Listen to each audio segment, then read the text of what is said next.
السلام عليكم ورحمة الله وبركاته، يا رب تكونوا بخير. بما اننا طبعا طالعين بقى من موسم الشتاء بقى زايدين وكده، فقررت اعمل معاكم كام وصفة كده اقتصادية من الشوفان. طبعا لزوم الدايت بقى وكده. طبعا دي معايا كوباية كده من الشوفان، طبعا متحمصة. ومعايا طبعا حبايتين من الموز.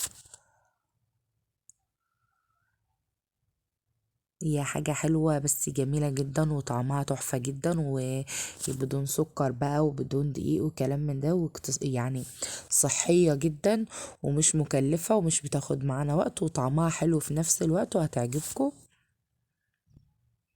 نبدأ نهرس الموز بتاعنا بالشكل ده كده.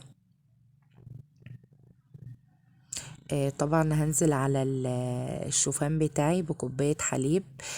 طبعا وهسيبه بقى 10 دقايق كده لما يتشرب الحليب وتنقع كده وتشرب الحليب. طبعا اللبن بتاعي لسه مغلي سخن، فعادي مش مشكلة. هننقعه بس 10 دقايق كده على ما نهرس الموز ونجهز.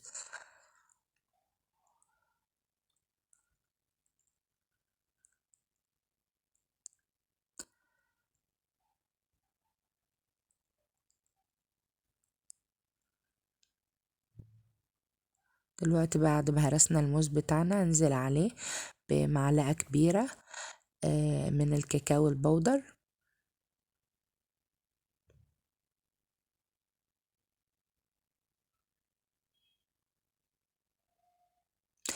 طبعا الكاكاو بتاعنا مش محلى، يعني كاكاو سادة كده، فمش يعني مش مضاف له سكر ولا حاجة. وانزل عليه بقى بمعلقتين من العسل النحل.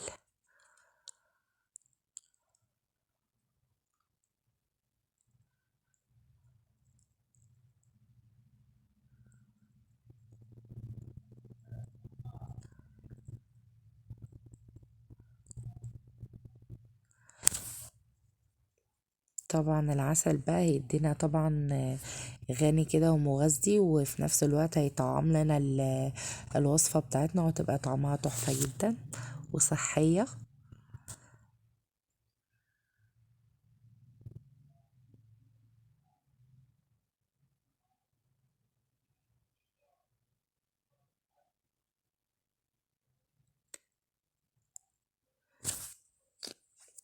دلوقتي احنا كده قلبنا بقى العسل مع الكاكاو البودر مع الموز المهروس، وهننزله كده على الخليط الشوفان بالحليب بعد ما اتنقع 10 دقايق.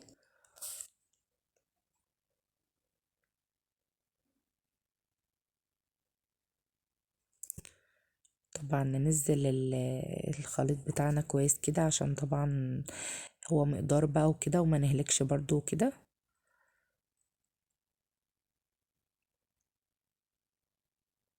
دلوقتي بقى هنبدأ نقلب الخليط بتاعنا كده في بعضه.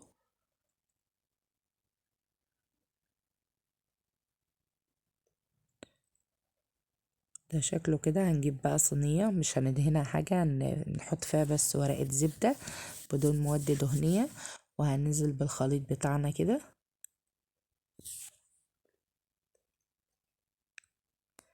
هننزله بقى في ايه، في اي صينية، اي بولة، اي طاجن، اي حاجة. الكمية يعني على حسب ما انت تحبي تعملي في حاجة اعملي فيها. طبعا الكمية دي حلوة برضو تكفي فردين او 3، فحلوة جدا. نسويها بقى كده كويس ونركنها بقى على جنب.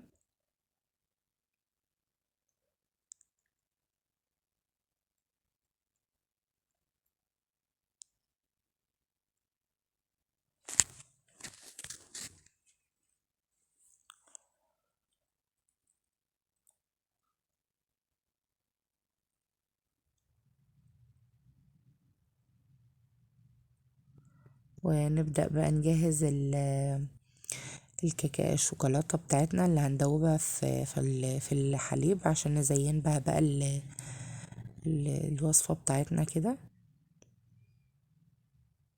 انا جبت كام مكعب كده من الشوكولاتة الخام الغامقة دارك،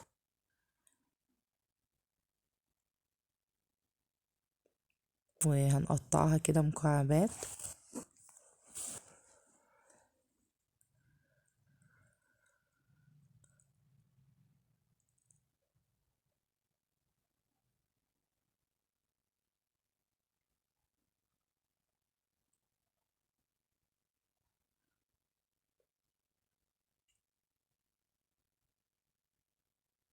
ننزلهم بقى في طبق كده، وهنرجع بقى نضيف عليهم لبن مغلي.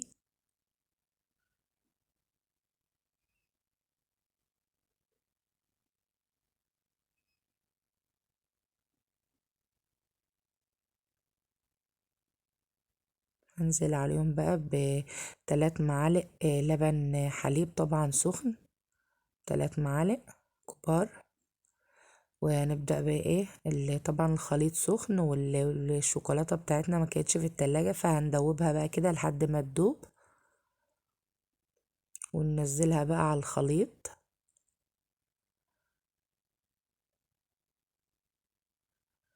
وهندخلها بقى التلاجة يعني ساعتين او 3 كده، وهنرجع بقى ايه نشوفها مع بعض.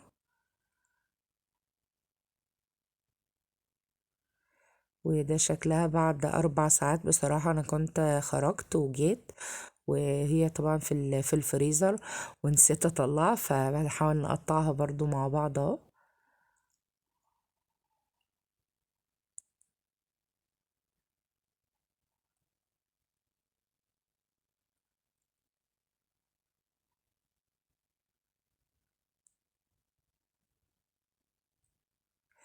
متماسكة جدا ومظبوطة، وطعمها بصراحة كان تحفة جدا، وهتعجبكم بما اننا بقى ملخبطين بقى في الشتاء وكده. وصفة صحية وسهلة وبسيطة جدا ومش مكلفة، وهتعجبكم وجربوها. واشوفكم في فيديو جديد، ومع السلامة.